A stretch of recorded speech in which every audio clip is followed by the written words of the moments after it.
disons merci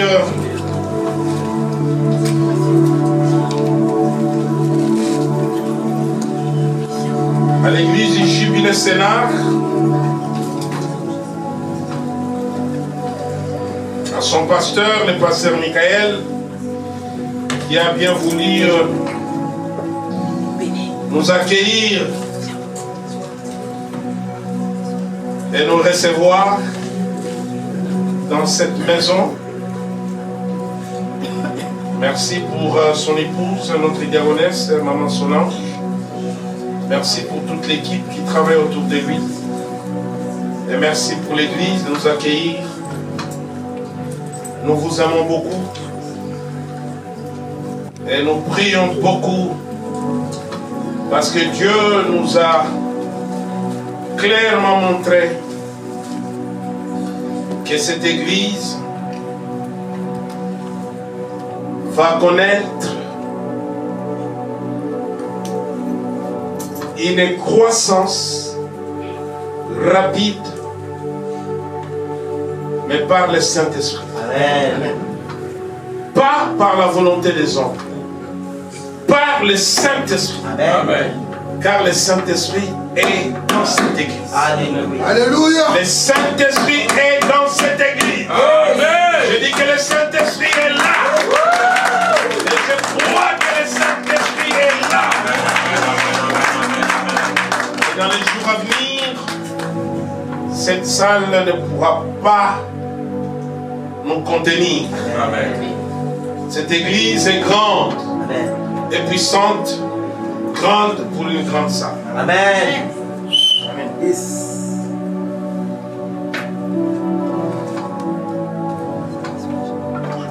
Nous appelons les pasteurs et toute son équipe à se préparer pour les grandes choses que Dieu va accomplir en 2025 dans cette église. 2025 sera une année de grands rendez-vous avec Dieu. Une année de rencontres prophétiques avec le Saint-Esprit. Et comme vous le savez,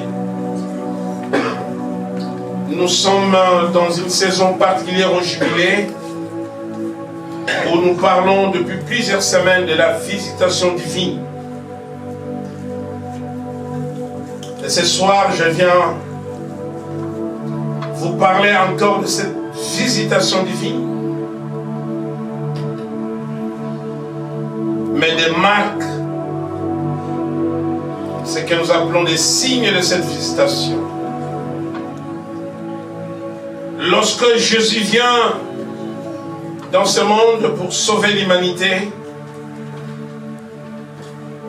cette venue en termes de visitation qui avait été annoncée par des prophètes comme Ésaïe, Michée et tant d'autres, les prophètes de l'Ancien Testament. La Bible dit dans le livre des Galates au chapitre 4, verset 4, lorsque le temps fut accompli, lorsque le temps que Dieu a fixé pour qu'il visite la terre, il est né à Bethléem dans une crèche. Mais il y a un grand sacrificateur qui a aussi, dans la même période, expérimenté la visitation divine. Zacharie. La Bible parle de cet homme qui était sacrificateur et dans les temples. Dans le livre de Luc au chapitre 1er, verset 5, du temps d'Hérode, roi de Judée, il y avait un sacrificateur nommé Zacharie de la classe d'Abia. Sa femme était d'entre les filles d'Aaron. Elle s'appelait Élisabeth. Tous deux étaient justes devant Dieu, observant d'une manière irréprochable tous les commandements et toutes les ordonnances du Seigneur. Et il n'avait point d'enfant, parce qu'Élisabeth était stérile. Et ils étaient l'un et l'autre avancés en âge. Or, pendant qu'il s'acquittait de ses fonctions devant Dieu, selon le tour de sa classe, il fit appeler par les sorts, d'après la règle du sacerdoce, à entrer dans les temples du Seigneur pour offrir le parfum. Toute la multitude du peuple était dehors en prière à l'heure du parfum. Alors un ange du Seigneur apparut à Zacharie et se tint debout à droite de l'autel de parfum. Zacharie fut troublé en le voyant et la frayeur s'empara de lui. Mais l'ange lui dit, ne crains point, Zacharie, car ta prière a été exaucée. Ta femme Élisabeth t'enfantera un fils et tu lui donneras le nom de Jean. Zacharie reçoit la visitation divine. Ce soir, j'entends dire qu'un ange de Dieu apparaîtra dans ta vie pour t'annoncer une visitation spéciale. Cette visitation peut concerner ton mariage. Amen. Si tu attends un mariage, dis Amen. Amen. Cette visitation peut concerner une conception surnaturelle. Tu as un problème de stérilité, tu as un problème qui fait obstacle à la conception. Mais Dieu va intervenir comme il a intervenu dans la situation d'Élisabeth, une femme stérile, pour lui donner un enfant. Cette visitation peut concerner ton travail. Tu es au chômage depuis des années, depuis un laps du temps, toutes les portes sont fermées, Dieu va ouvrir une porte de l'emploi pour toi en te visitant.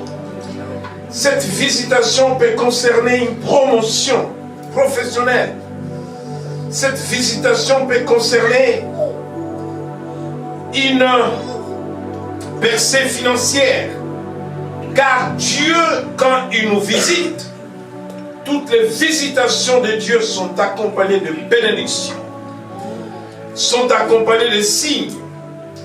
Dans les livres de Ruth au chapitre 1er, dans l'Ancien Testament, la Bible nous parle de l'histoire de Naomi avec son mari Elimelech qui ont quitté Bethléem à cause de la famine et qui sont allés s'installer dans le pays de Moab. Et pendant leur séjour, Elimelech mourut. Ses deux fils, Machlon et Kiljon, mourirent aussi. Et Naomi resta seule avec les deux veuves, ses deux belles-filles veuves. Ses fils ne lui avaient pas donné des enfants. La Bible dit dans Ruth au chapitre 1er, verset 8, puis elle s'éleva, elle et ses belles-filles, afin de quitter le pays de Moab, car elle l'a pris au pays de Moab. Je voulais dire, depuis le pays de Moab, que l'Éternel avait visité son peuple et lui avait donné du pain. Quand Dieu nous visite, c'est pour nous donner quelque chose. Quand Dieu nous visite, c'est pour résoudre nos problèmes. Amen. Si nous sommes malades, il nous visite pour la guérison. Si nous sommes pauvres, il nous visite pour la richesse. Si nous n'avons pas de travail, il nous visite pour le travail. Le pain représente le besoin de l'homme. Le pain représente les besoins matériels et physiques de l'homme. L'Éternel avait visité son peuple et lui avait donné du pain. Et Zacharie, après avoir expérimenté cette visite familiale, car lui et sa femme vont, n'est-ce pas, avoir un enfant, il va par la suite expérimenter une autre visitation. Cette fois-ci qui concerne un peuple. Cette fois-ci qui concerne une nation. Cette fois-ci qui concerne toute l'humanité. C'est la venue de Jésus. C'est la visitation du Seigneur. Et Zacharie, en reconnaissance à la manifestation de l'amour de Dieu, en reconnaissance à Dieu qui envoie son Fils nous visiter, nous sauver, nous racheter, il va adresser sous la forme d'une prière de reconnaissance, une prière d'action de grâce, ses cantiques à Dieu.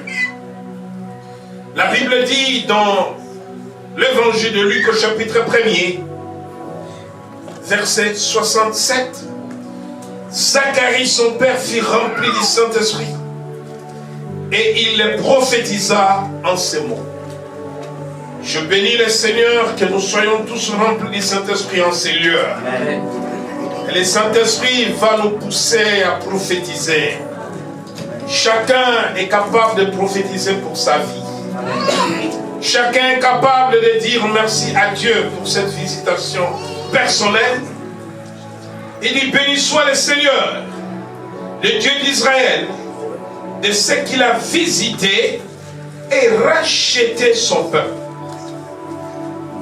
Et nous a suscité un puissant sauveur dans la maison de David, son serviteur. Comme il l'avait annoncé par la bouche de ses saints prophètes des temps anciens. Un sauveur qui nous délivre de nos ennemis et de la main de tous ceux qui nous haïssent. Dieu nous visite pour nous racheter. Il nous visite pour nous délivrer de la main de nos ennemis. Il nous visite pour nous sauver. Il nous visite pour nous faire du bien. Amen. Dis à celui qui est à tes côtés, la visitation divine te fera du bien aujourd'hui.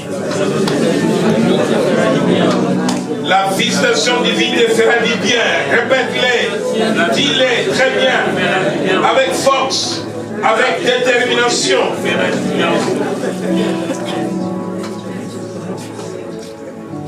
Quel est l'impact de la visitation divine sur l'homme?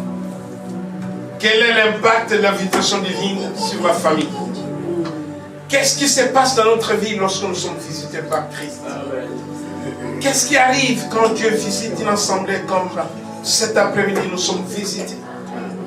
Qu'est-ce qui arrive quand Dieu visite une personne?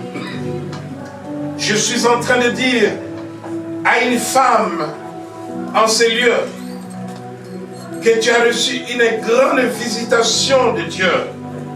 Je suis en train de dire à un homme en ce lieu que tu as reçu une grande visitation de Dieu. Amen. Qu'est-ce qui se passe quand Dieu passe par ton chemin?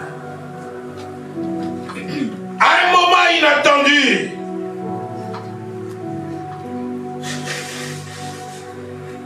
il est le Dieu de visitation surprise. Amen. Des visitations des fois qui sont annoncées à l'avance. D'autres non. Joseph a dit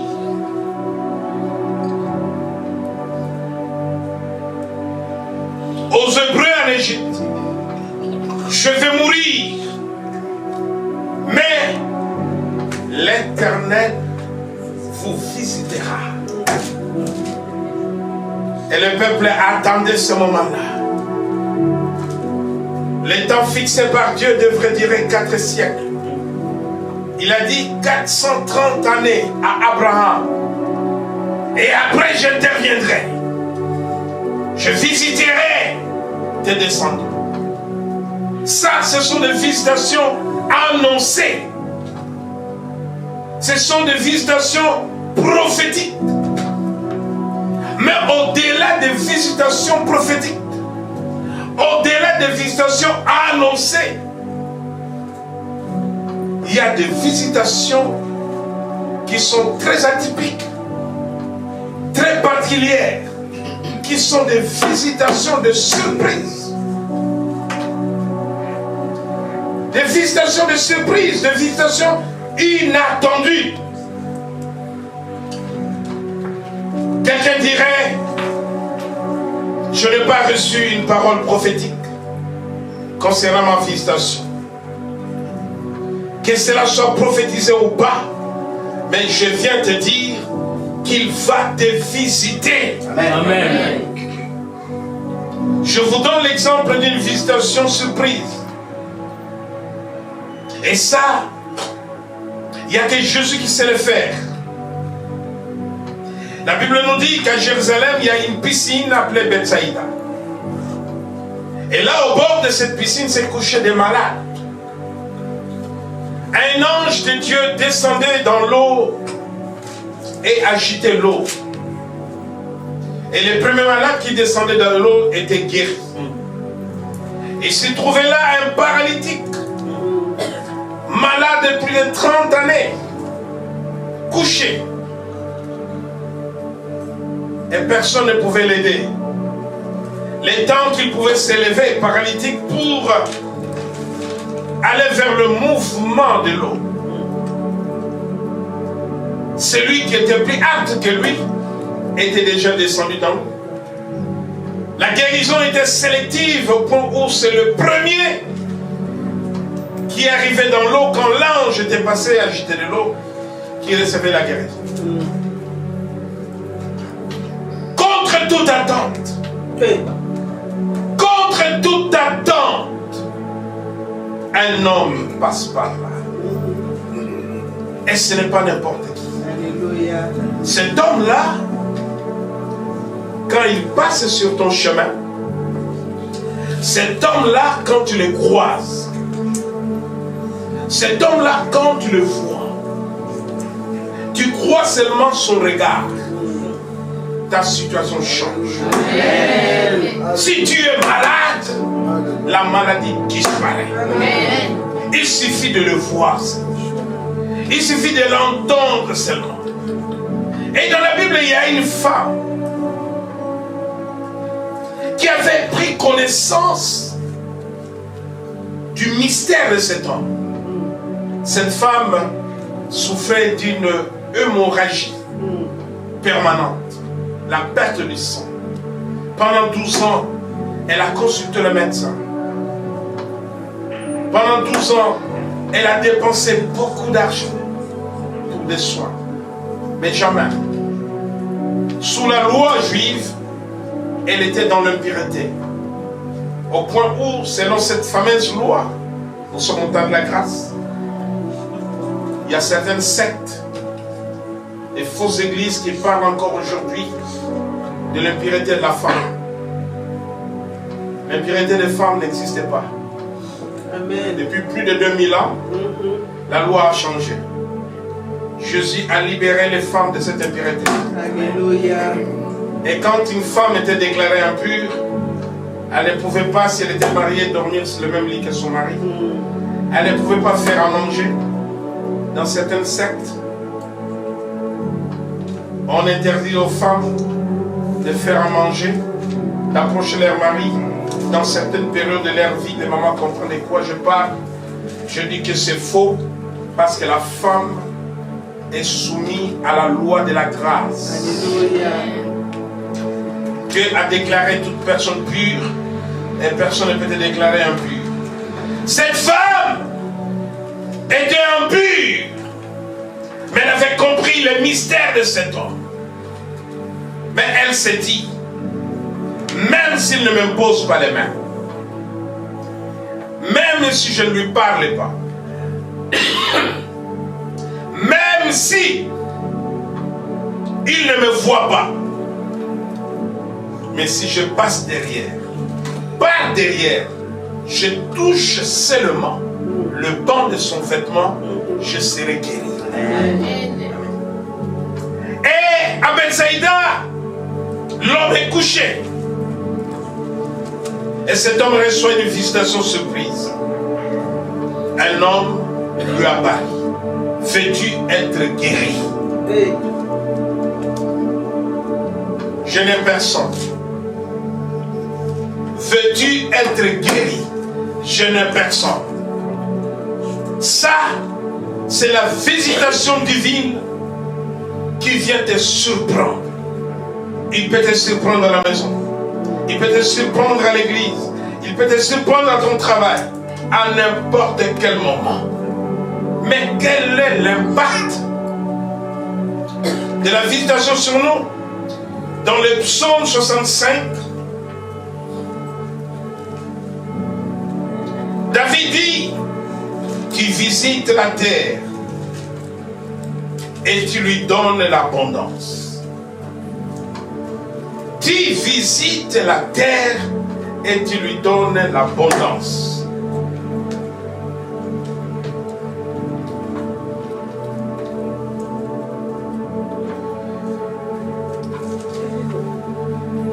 Qui est la terre? Qui est la terre? Tu visites la terre et tu lui donnes l'abondance. Tu visites Michael et tu lui donnes l'abondance. Tu visites Charles et tu lui donnes l'abondance. Est-ce que tu sais que la terre c'est toi? Amen. Tu es la terre. Tu es la terre. Amen. Ton corps a été tiré de la terre. La terre c'est l'homme. Et quand tu meurs, le corps retourne à la terre qui l'a manqué. Tu visites la terre. Tu visites Charles. Tu visites Jeannette. Tu visites Adrienne. Tu visites Sophie. Tu visites Jean. Et tu lui donnes l'abondance. Quand Jésus te visite, tu ne peux pas rester dans le manque.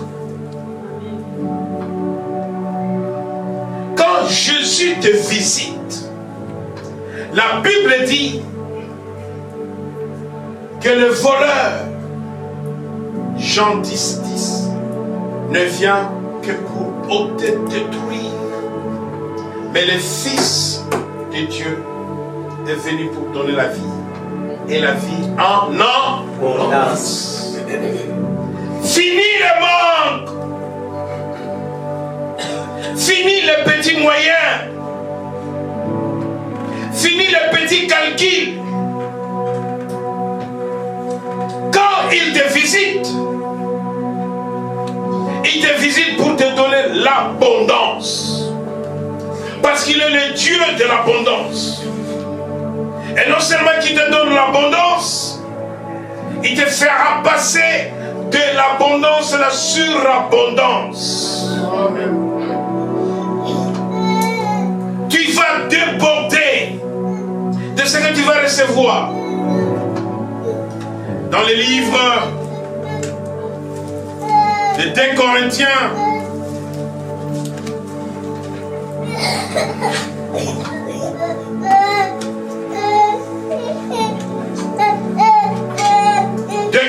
chapitre 9.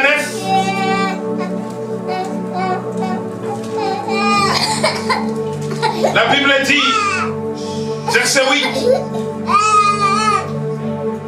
lorsque nous donnons à Dieu, qu'est-ce qu'il fait avec nous? Et Dieu peut vous combler de toutes sortes de grâces, afin que, possédant toujours en toutes choses de quoi satisfaire à tous vos besoins, vous ayez encore en abondance pour toute bonne œuvre.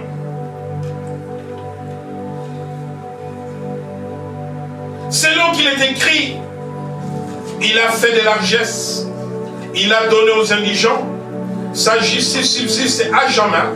C'est lui qui fournit la semence aux semeurs et du pain pour sa nourriture, vous fournira et vous multipliera la semence et il augmentera les fruits de votre justice. Vous serez de la sorte enrichis à tous égards pour toute espèce de libéralité qui par votre moyen feront offrir à Dieu des actions de grâce. Je voudrais dire à quelqu'un que cette visitation qui arrive en cette fin de l'année, où il vient te donner l'abondance, où il vient te combler des richesses, tu la combles des richesses. Et au verset 12, il dit, tu couronnes l'année de ses biens. Tu couronnes l'année de tes biens et tes bas versent l'abondance. Quelle abondance! Oh, que tu passes du manque à l'abondance suite à la visitation. La visitation ne te laissera pas dans le manque. La visitation ne te laissera pas dans le chômage. La visitation ne te laissera pas dans la pauvreté. Mais la visitation t'amène dans l'abondance. La visitation apporte le salut. La visitation apporte la guérison. La visitation apporte la délivrance. Et je voudrais que tu réalises que cette visitation te fera autant de bien et que tu ne resteras pas la même personne. Quelque chose va changer dans ta vie. Quelque chose va changer dans ta famille. Et nous avons vu ce matin que quand Dieu te visite, il te bénit, il change ta situation. Et les signes doivent accompagner ta visitation. Et les signes qui accompagnent ta visitation doivent être visibles dans ta vie. Et tes ennemis doivent voir ta visitation. Amen. Tes ennemis seront confus. Amen. Ceux qui se moquaient de toi doivent voir que quelque chose a changé en toi. L'impact de ta visitation sera vu de tous. Quand Jésus guérissait les paralytiques, le malade, et que les gens les voyaient marcher, il s'est posé des questions de savoir, et ce n'est pas Bartimée l'aveugle que nous voyons là, ce n'est pas les paralytiques, le mendiant de la rue que nous voyons là, parce que l'impact de la visitation doit être vu de tous. Les signes de la visitation doivent être vus de tous. Je voudrais dire à quelqu'un pour terminer que le temps de la visitation, c'est le temps de l'accomplissement des promesses de Dieu dans ta vie. Amen. Et je voudrais dire à quelqu'un, tu vas étonner une personne. Une personne qui s'est moquée de toi hier, qui sera dans l'étonnement. Nous avons avec nous un frère qui est notre missionnaire, notre diacre, Rachidi. Il a un témoignage éloquent, puissant. Pendant 10 ans, il ne dormait pas la nuit. Il est là. Tu peux nous dire rapidement comment tu as été visité? Et qu'est-ce que la visitation fait sur toi? Est-ce qu'on peut lui donner un micro? Rapidement. Ce témoignage-là va t'édifier. Lève-toi. Je vous salue dans le nom de Jésus-Christ. Je suis le diacre Rachidi du Jubilé à Alfortville. Alors, je vais, si je commence à témoigner, ça va faire au moins 15 ans. Donc, je vais aller rapidement. Je ne dormais pas la nuit en fait. À chaque fois que j'essayais de dormir, je faisais des cauchemars. Beaucoup de cauchemars. Et j'ai craché beaucoup de sang quand je dormais. Et je me disais, mais j'ai un problème là, peut-être c'est la mort, je ne savais pas. Mais les jours où on m'a invité à l'église... Et les gens t'avaient abandonné? Les gens m'avaient abandonné. La famille? Ma famille, ma propre famille. Mon grand frère qui est ici m'a abandonné. On disait de toi que tu étais fou. Je suis fou. J'étais devenu vraiment fou parce que j'avais peur de tout. Je ne pouvais pas monter dans les métros, dans les trains. J'avais peur de tout. Surtout, je ne voulais pas avoir les blancs. Et je suis en France. C'était impossible pour moi de vivre. Je mets dans les métros, je vois les blancs me regardent, je dis, oh, c'est un démon. Je descends, les blancs me regardent, je dis, mais je suis mort. Il n'y avait plus la vie en fait. Je me disais, ben, je suis au bout. Ben, un jour, on m'a invité au jubilé. C'est une grâce. Bien aimé, c'est une grâce d'être au jubilé. Ce jour-là, le bishop m'a vu. Il a commencé à parler. Il a dit, il y a un homme qui est là, il est malade et tout et tout. J'ai commencé à trembler. J'ai dit, mais pourquoi moi je tremble? Moi ça me dérange. En fait, pour la première fois, je commence à trembler. J'ai dit, mais on dirait que quelqu'un a soufflé ma vie en fait.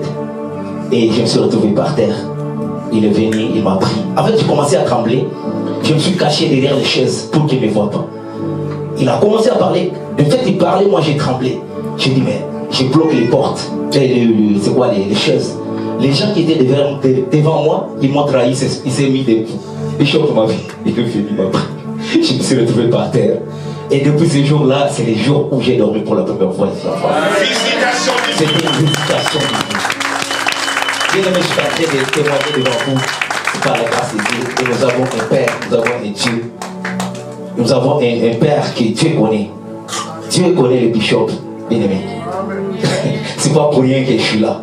C'est pas pour rien que je suis au jubilé. Pour un musulman, je vais dire, j'étais musulman de naissance. Le Seigneur est glorifié. Bénissez le Dieu. Amen, amen, amen, amen. Les signes sont des témoignages. Quand Dieu te visite, tu ne peux pas rester la même personne. Si tu as une femme de nuit, tu vas divorcer avec la femme de nuit. Si tu as un mari de nuit, tu vas divorcer avec le mari de nuit. Si tu fais un cauchemar la nuit, tu vas dormir paisiblement. Sa femme a témoigné. Sa femme a dit que la première fois depuis 10 ans qu'il l'a vu dormir, c'est quand il est rentré de l'église, le jubilé à Fortville. C'était la première nuit où il a dormi. Il ne dormait pas la nuit. Il a tenté de se jeter sur les rails, de se suicider. Il avait des pertes de mémoire. Quand il sortait, il ne pouvait pas rentrer chez lui. Il fallait que sa femme les repère pour les récupérer quelque part. Mais quand il a été visité, non seulement qu'il a été délivré, non seulement qu'il a été guéri, mais il sert Dieu, il est diacre dans l'église. Ça, c'est l'impact de la visitation. Je parlais de sa visitation, mais ce soir, c'est ta visitation. Quelqu'un dit ma visitation. Ma visitation. Lève-toi dans sa présence.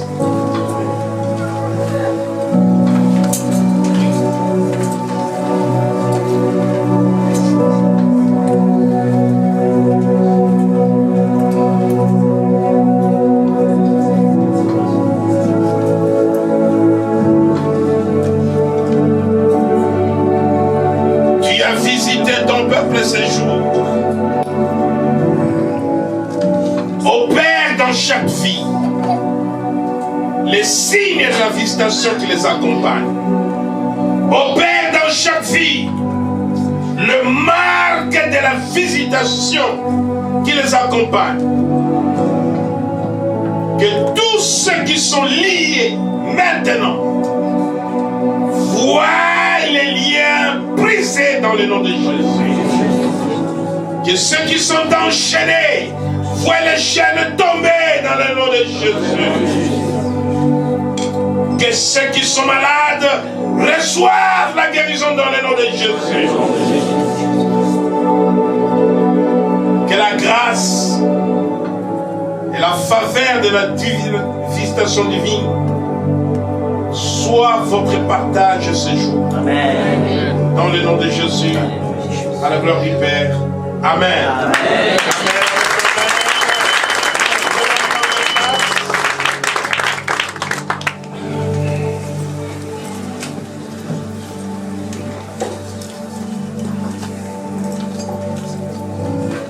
Je vais laisser la place au pasteur Michael.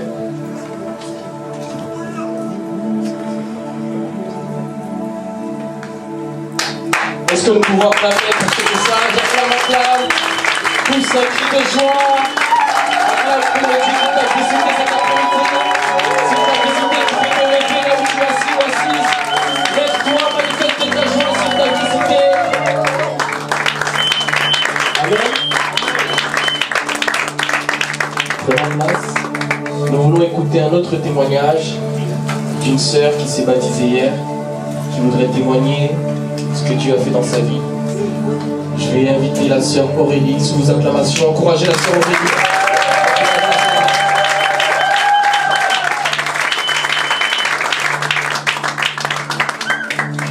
Bonjour à tous. Ça va pas être facile. Ça va aller. Alors,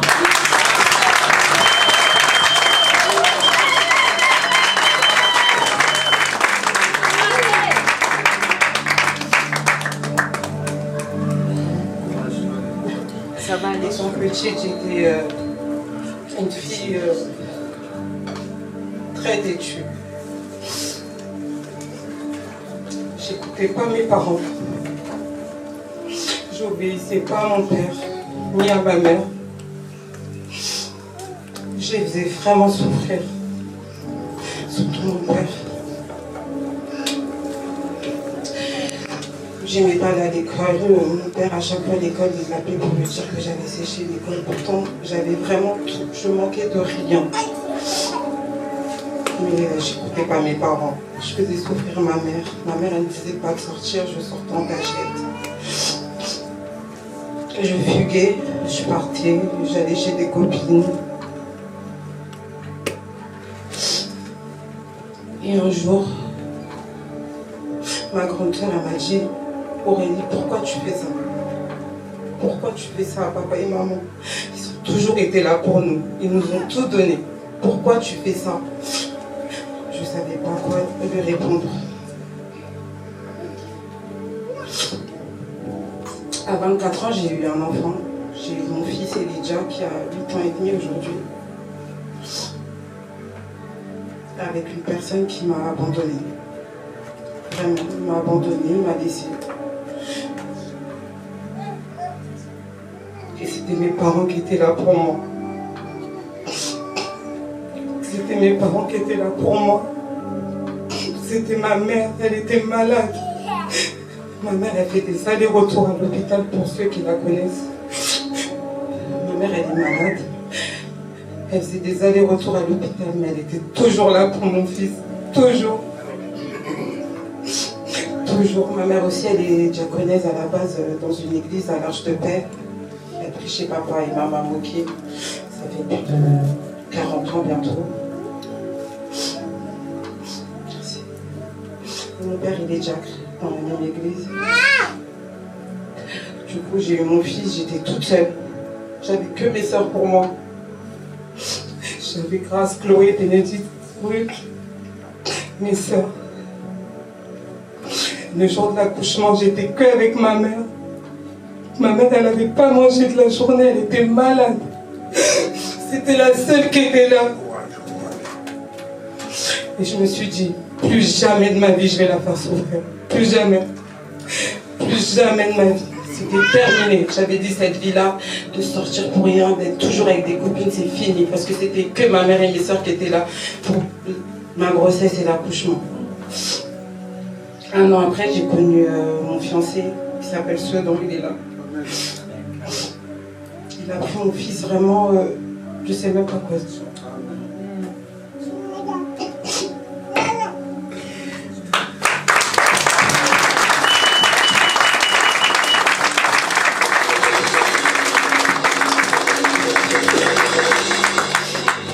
Il a tout fait pour mon fils. Il n'a pas fait de différence. Parce qu'il faut savoir qu'on a une fille qui a 4 ans, mais il n'a pas fait de différence. Il a vraiment pris mon fils comme si c'était son fils. Il a tout fait pour lui. Je me suis dit, Seigneur, merci. Merci de m'avoir donné un homme déjà qui me conseillait, parce que c'était vraiment un grand frère pour moi. Il me conseillait, il m'engueulait. Il me disait, Aurélie, si tu veux continuer cette vie-là, c'est sans moi. Il me menaçait. 2 fois, je voulais sortir, je m'habillais. Il me déstabilisait. Il me dit, là, tu vas recommencer avec ces filles-là. Tu veux recommencer? Ben, vas-y. Mais ça sera sans moi. Il me disait, ces filles-là, eux, ils ont leur permis, ils ont leur voiture, mais toi, t'as rien. T'as rien, Aurélie. Ressaisis-toi. Donc un jour, j'ai dit, c'est terminé cette vie-là. En 2018, on s'est fiancés, tout s'est bien passé. On a eu une autre fille, mais je sentais que j'avais encore un vide en moi. Je pleurais. 2 fois, j'ai appelé ma mère, je disais, maman, je fais toujours des cauchemars. Tout le temps, je fais des cauchemars. Je sens qu'il y a quelqu'un qui me suit, qui me poursuit.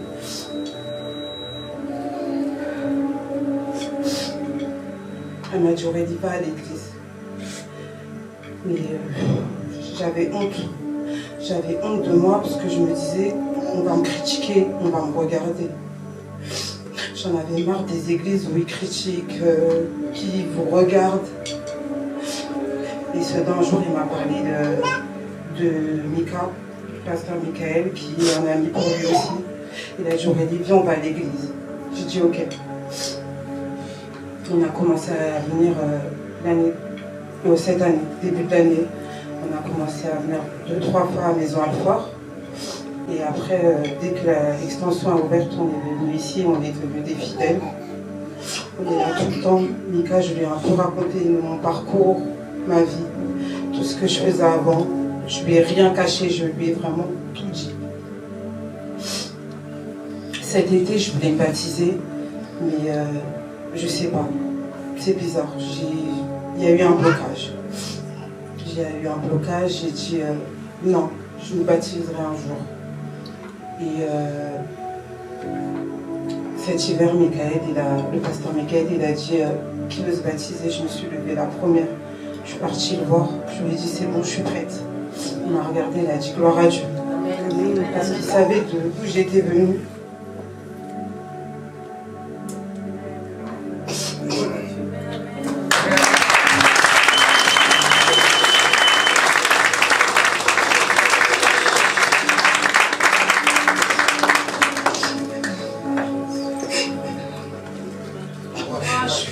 J'ai trop souffert. J'ai trop souffert des moqueries. J'ai trop souffert des regards des gens. Et aujourd'hui, je peux vous dire que Dieu m'a restauré. Il m'a restauré.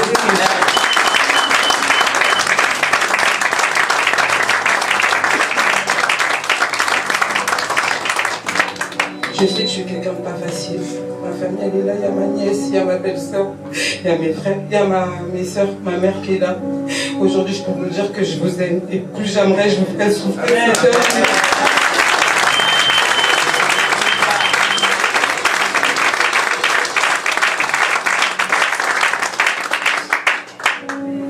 Hier, je me suis baptisée le 21 décembre 2024. Je me suis baptisée. Et je peux vous dire que l'ancienne Aurélie, je ne peux plus entendre parler. C'est terminé.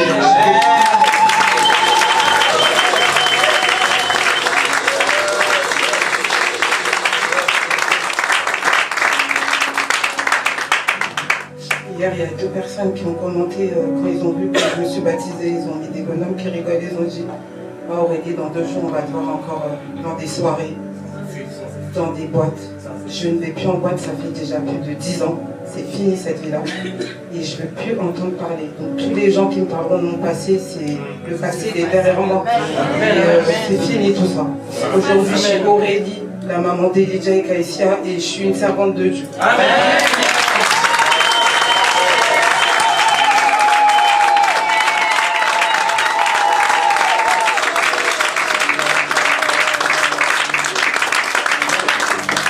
Est-ce que nous pouvons encourager la sœur Aurélie, la famille?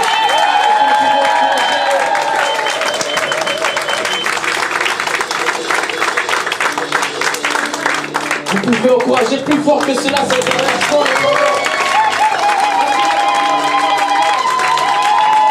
Dieu est grand, Dieu est vivant, il est le roi des rois, il est le Seigneur des seigneurs.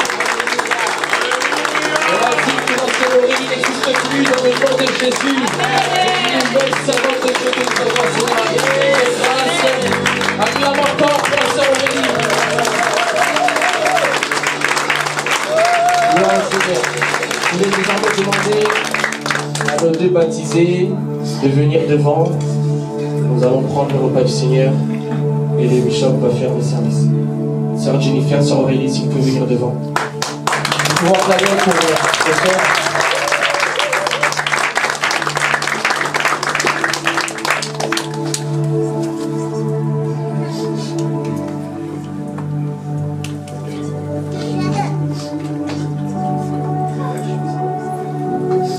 Est-ce que vous pouvez regarder nos deux baptisés et acclamer tous ces petits de joie?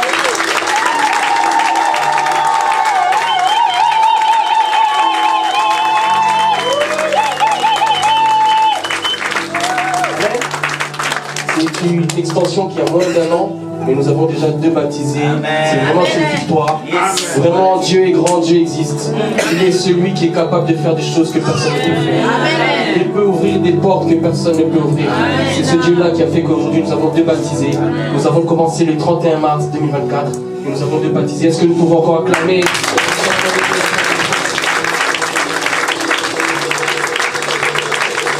Je vais inviter les diaconesses, la diaconesse Solange et la diaconesse Corinne pour prendre le repas du Seigneur. La diaconesse Corinne et la diaconesse Solange, ils peuvent venir. Je vais inviter le bishop et le prophète Charles pour le service.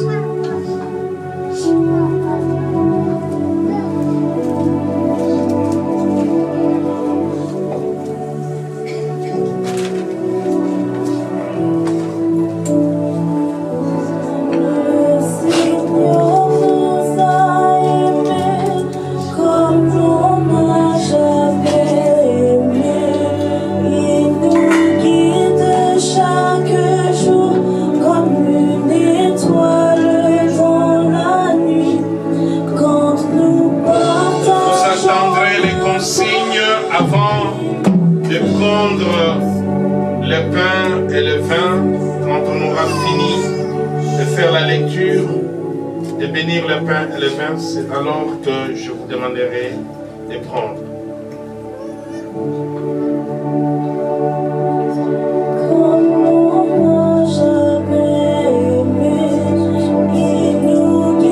Et que ceux qui sont baptisés qui prennent la Sainte Seine, si vous n'êtes pas baptisés, asseyez-vous.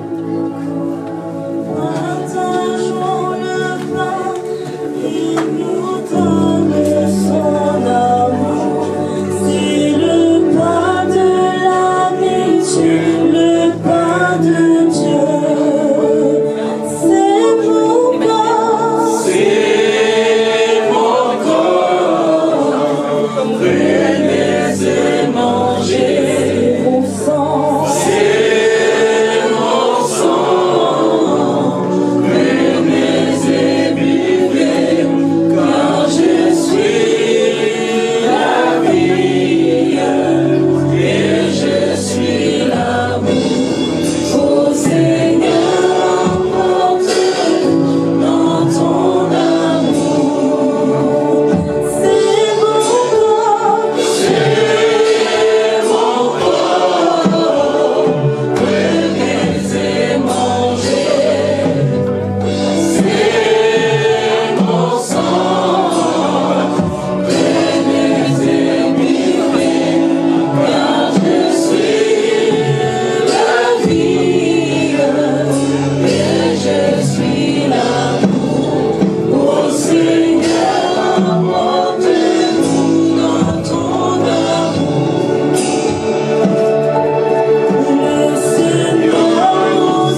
Matthieu 26, verset 26, je lis la parole au nom du Seigneur. Pendant qu'il mangeait, Jésus prit du pain, et après avoir rendu grâce, il le rompit, et le donna aux disciples, en disant, prenez, mangez, ceci est mon corps. Il prit ensuite une coupe, et après avoir rendu grâce, il la leur donna en disant, buvez-en tous, car ceci est mon sang. Éternel, notre Dieu, je remets, Seigneur, ce repas entre tes mains, Seigneur. Que toute personne qui va manger ce pain, que toute personne qui va boire ce vin puisse être sanctifiée, Seigneur. Que tu puisses, Seigneur, libérer, Seigneur, toutes les personnes qui vont boire ce vin, qui vont manger ce pain dans le nom de Jésus. J'ai ainsi prié. Gloire et louange à toi. Amen. Mangez et buvez dans le nom du Seigneur.